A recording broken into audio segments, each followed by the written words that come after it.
United Airlines avoiding Russian airspace, canceling flights.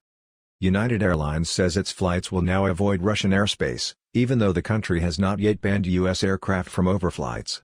Two routes between the U.S. and India, San Francisco to New Delhi and Newark to Mumbai, will be cancelled for the next few days, United spokesperson Leslie Scott told CNN. The airline is also rerouting flights between Newark and Delhi, along with those between Chicago O'Hare and Delhi. Delta Airlines said it is no longer flying through Russian airspace for some Asia-bound flights.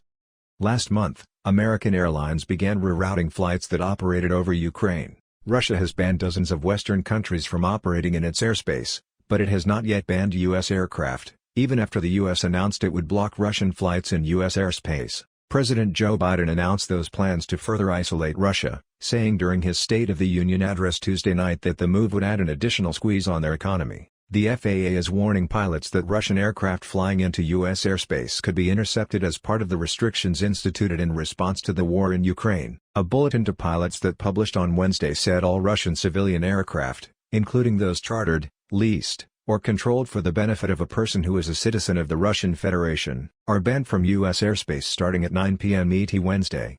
The new notice said aircraft operators who do not comply with these instructions may be intercepted, and their pilots and other crew members detained and interviewed by law enforcement or security personnel.